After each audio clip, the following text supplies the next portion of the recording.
Okay, well, hello and welcome everyone to the first in what is going to be an occasional series of interviews with Archive Centre researchers. And it's my very great privilege to start this series by introducing Dr. Siyabonga Njica.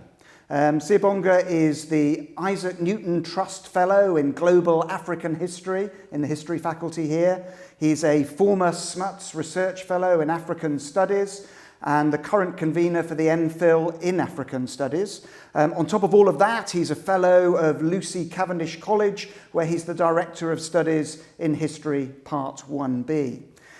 His impressive personal journey has taken him from a black township in South Africa, established under apartheid, to the University of Cape Town, then to Emory University in the southern United States, where he had a visiting scholarship, before coming here to Cambridge, initially as an MPhil, before securing a prestigious Gates Scholarship for his doctorate. So, Dr. Njica, welcome. And I thought perhaps we could start by having you tell us a little bit about the research journey that accompanied those physical travels. Thank you so much for having me here, Alan. It's been a pleasure. So my journey in a way begins, as you had said, in the University of Cape Town, where I cut my teeth as a social anthropologist. And that in a way enabled me at the time when I was an artist to think very seriously about South African cultural practice, quite broadly speaking.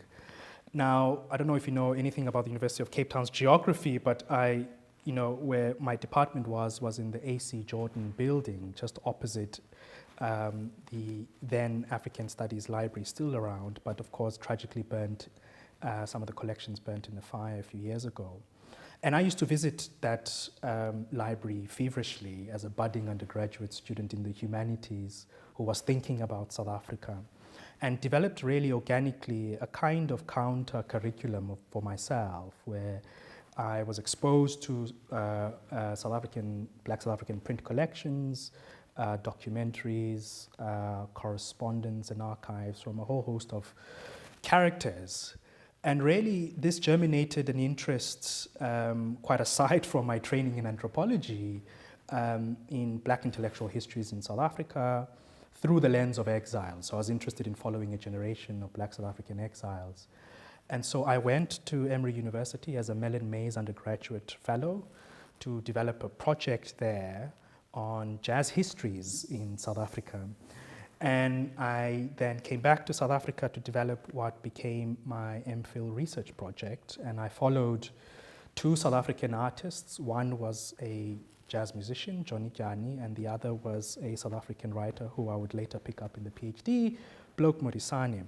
Both who had lived in exile, left South Africa in the middle of the 20th century, and quite by chance, both tragically passed on in Germany in the 80s.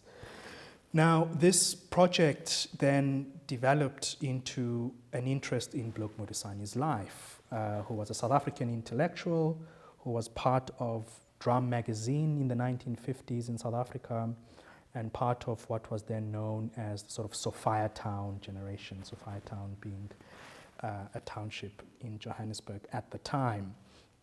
Bloke Modisane leaves South Africa in 1959 and settles in London, publishes in 1963 through Thames and Hudson a very pioneering autobiography called Blame Me on History, which I read hungrily as an undergraduate and kept a copy of it on my person all the time.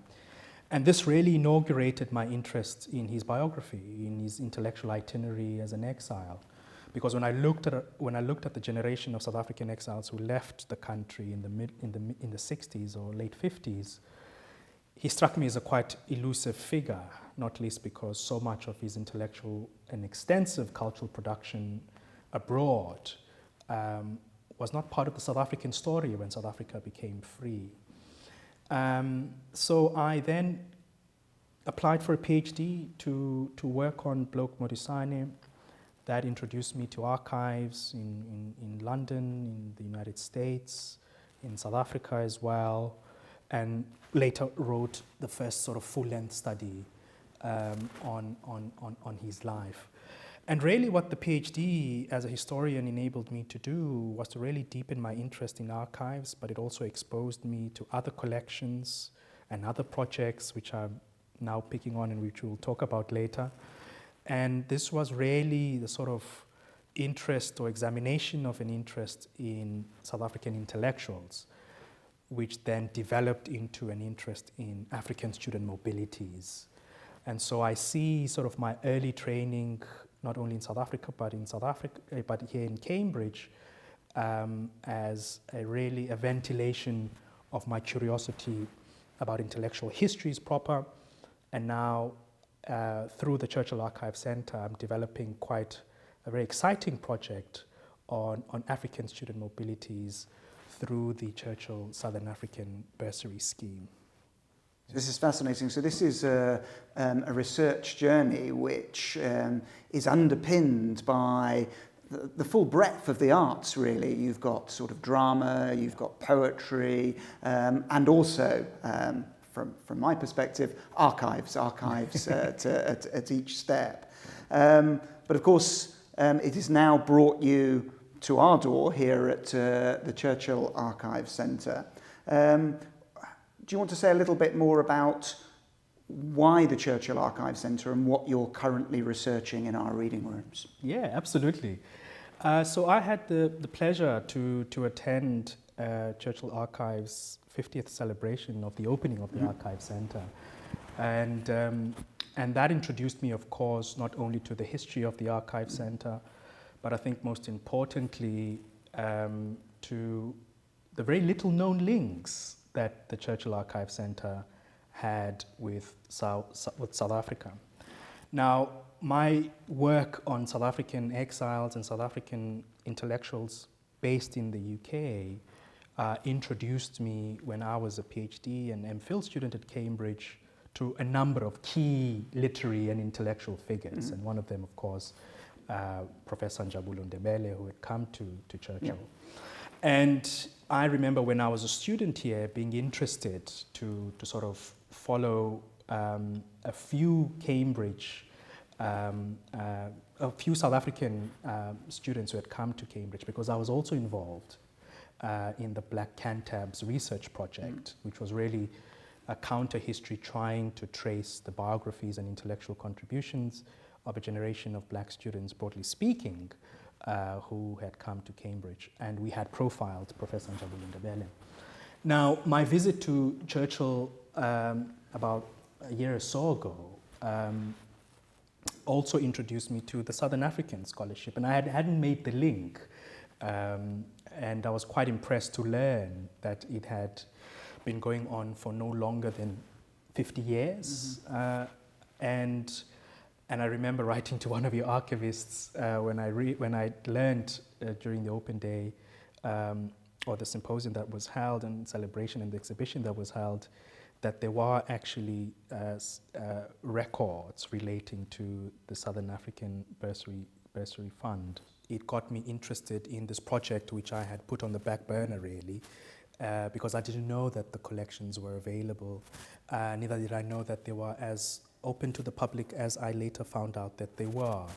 And this got me really, really interested then in a project that I'd sort of paused a bit to think very seriously about what were the scholarship architectures that made it possible for Black Cantabs, as we had formulated the project when I was a student, to come to Cambridge, right? Because I think our interest was always in who they were, what they did, but never about what were the institutional mechanisms that made it possible for them to become here. And so the Churchill Southern African Bursary Fund, together with what became the joint Churchill and Sydney Sussex Southern African Scholarship, was an entry point to help me think around these questions, to think about African history in the second half of the 20th century, but also South Africa's own troubled racial past as well. So for those people watching who aren't aware of the Churchill Southern African Bursary Fund, tell us a little bit about its history, about the history that you uncovered. Certainly. So the Churchill Southern African Bursary Fund was established in 1970 by none other than the Junior Combination Room, what we call the JCR. So this is a student-led initiative. So this is certainly and exclusively at the first instance student-led initiative. So these are undergraduate students at Churchill College who agree to establish a bursary fund for Black Southern African students. In the first instance, this is also a response, especially in the South African situation, to university apartheid and the racially fragmented apartheid higher education system in South Africa. And this initiative is then supported, of course, by the Senior Combination Room, so the fellows, but in the first instance, it is the JCR who commit in 1969, 1970, £1 per term to contribute towards this fund. Of course, we should point out that £1 a term doesn't sound a great deal now, but pounds had considerably more value in 1969-70. Absolutely. And so the JCR, together with the SCR and the then senior tutor, compose the sort of brief, the scholarship description that is sent out into Southern Africa at the time to a number of universities. And this catches the eye of a student who was a former Robben Island political prisoner, an activist of the African National Congress, and one of the founders of Umkhonto weSizwe, which was the ANC's military wing. And he applies for the scholarship, wants to read in the first instance economics here in Cambridge, writes an extraordinarily moving application talking about his commitment to education, was trained in the first instance at Fort Hare in isiXhosa and social anthropology, and wanted to expand his intellectual horizons by coming here. And he says, quite movingly in his application, that he sees Cambridge as a way to not only escape the South African higher education apartheid logic, but truly to make a meaningful contribution as an intellectual, as a student, as a man of ideas. And a dramatic sort of story unfolds and proceeds from that, because he is then not permitted, the student's name was one Zola, is not permitted to come to Cambridge to take up his degree, although the college has already agreed and the scholarship is ready for him to take it on. And the reasons that he was not able to come to Cambridge and to take up his scholarship here in the college was because he was at the time not permitted by the apartheid government to receive his traveling documents. On account that he was a detained person who had just left Robben Island and had to spend 3 years under house arrest before he would be permitted to travel. And the very fascinating story is that this then opens up a whole entire political and diplomatic furore between the college and the South African government, not only in Pretoria, but the South African government's will as expressed through its ambassador in London.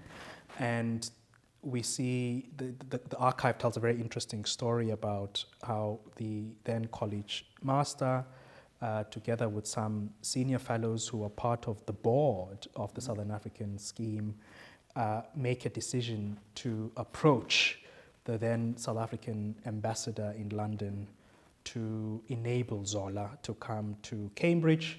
And the South African ambassador in London writes to the college to say, look, yes, this is excellent what you're doing for higher education for Black South Africans, but just know that Pretoria, so the South African state, is a law unto itself. And notwithstanding my sympathies for this really, really pioneering initiative on behalf of the college, I do not have the powers to grant him access to Cambridge.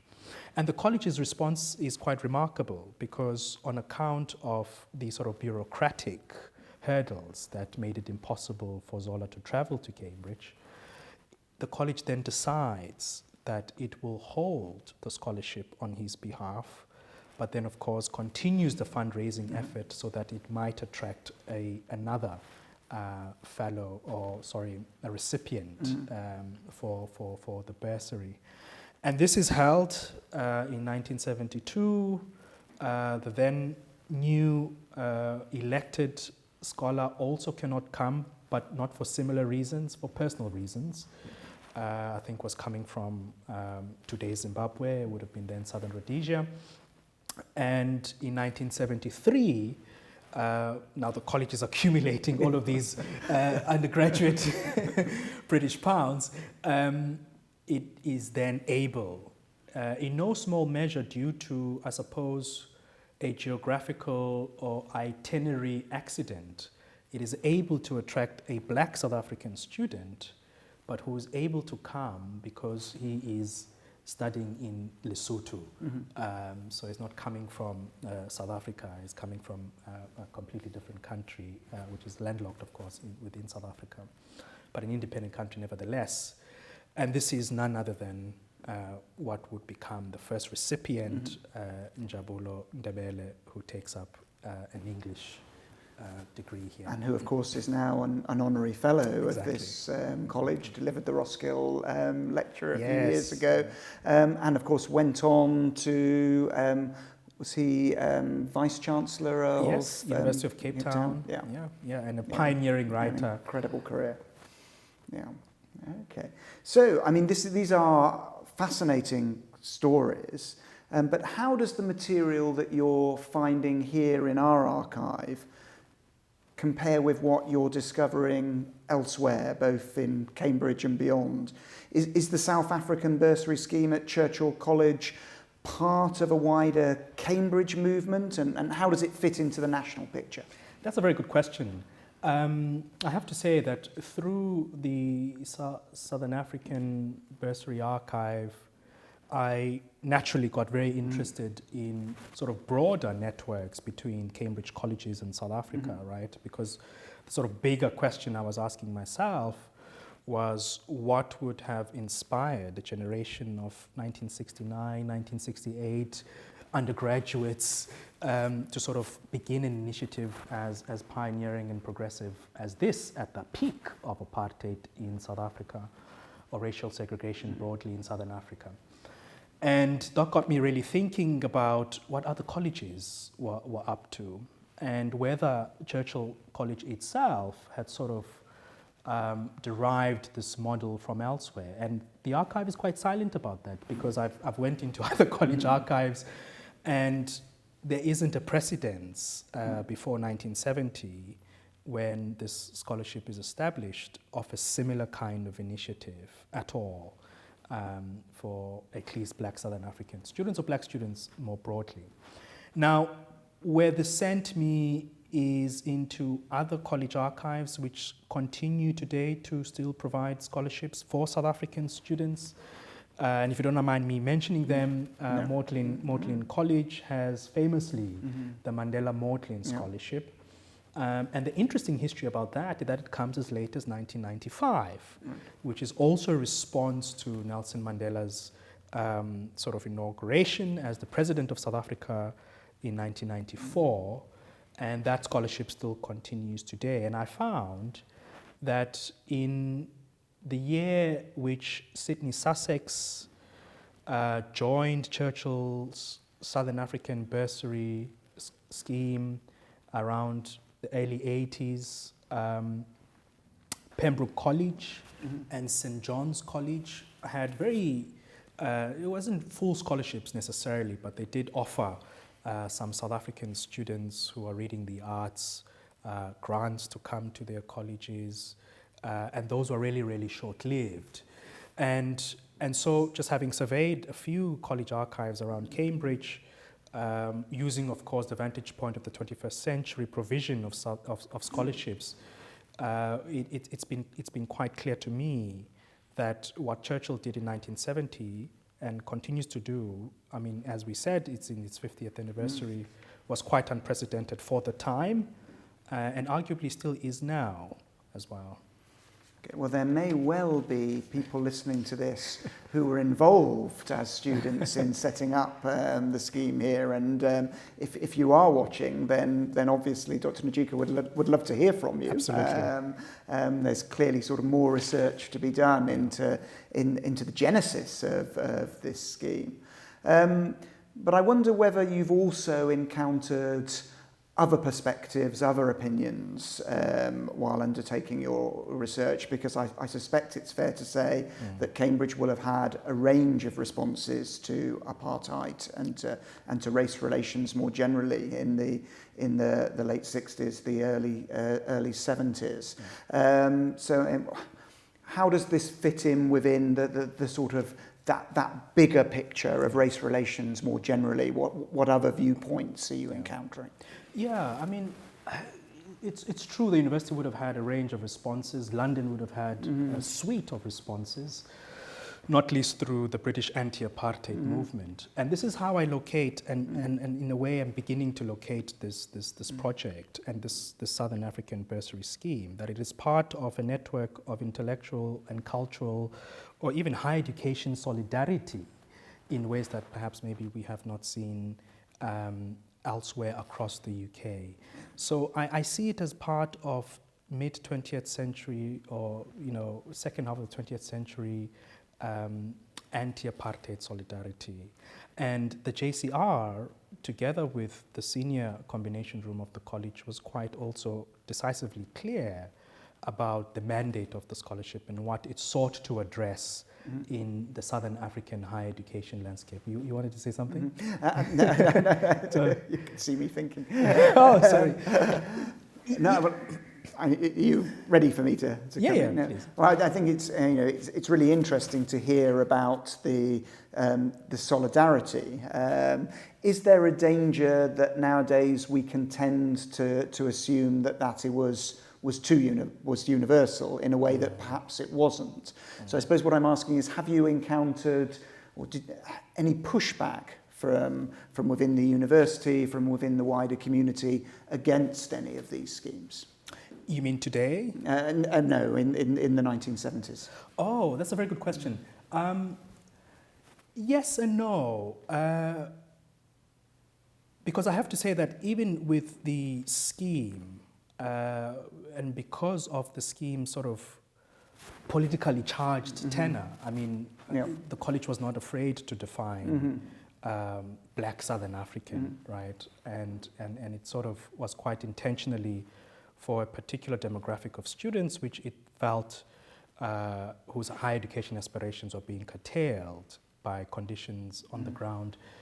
And the university in the first instance did not have a scheme as decisively transformational as that. And I suppose it could have only but come from the independence of a college and the convictions of its undergraduate student body for this to happen.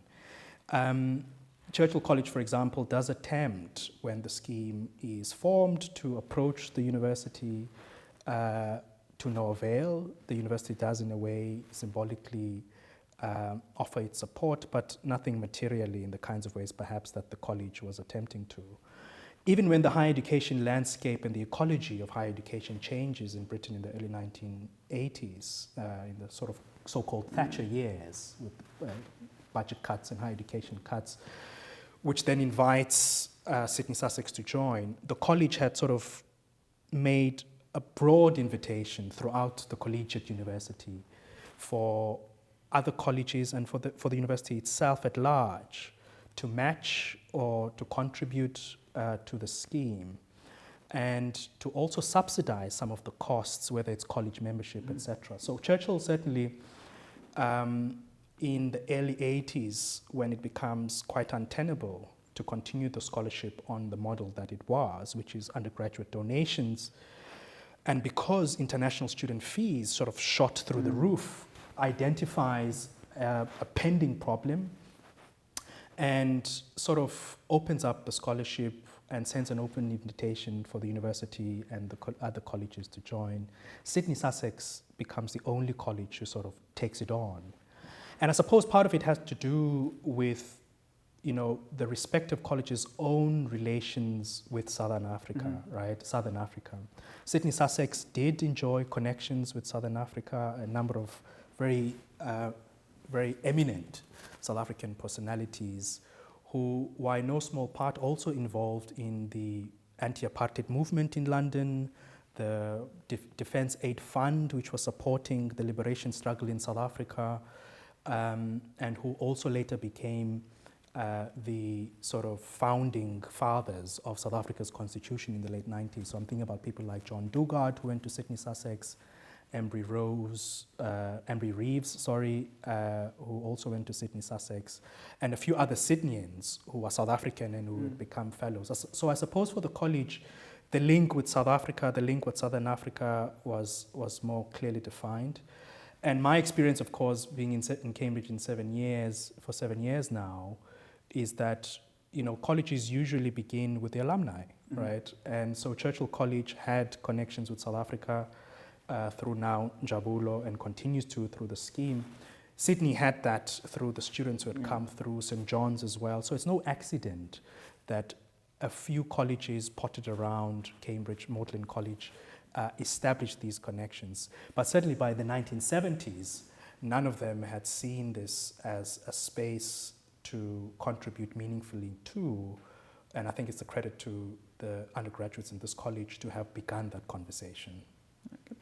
So, going forward with your research, how would you like to see this material used, both by yourself and others? The material is certainly a very important starting point for what I see as a long-standing examination that people like myself, and of course who will come after me, could really take full advantage of, not only for our own research and in trying to deepen our understanding of 20th century Southern African histories in the UK, but which might also enable us to amplify, quite importantly, some of these research findings in our teachings.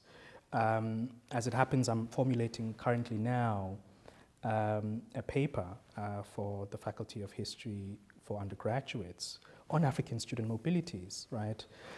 Cambridge is but one university in a constellation of British universities who are quite formative, not only in the decolonization moment on the African continent, but even before that, in enabling African student mobilities, but also training African intellectuals in the UK. And I think about this history as well from the vantage point of the current moment, where there's been a stranglehold on this, you know, the mobility of international or African students, you know, immigration issues, and the sort of clampdown on graduate visas and etc. Yeah. So it's quite a very interesting contrast to the kind of provisions that were available some 50 years ago for African students or international students to come to the UK. And I think there's so much that the archive teaches us about the models that we can use, but also the affective and academic ties that we can lubricate once more to enable these mobilities to be possible. So on the research side of things, the Churchill Archives Centre, through its Southern African Bursary archive, is in a way an important starting point, and I think has the potential to catalytically enable other colleges to perhaps maybe to peel their archives as well, to see what these connections are, and for historians to write about them.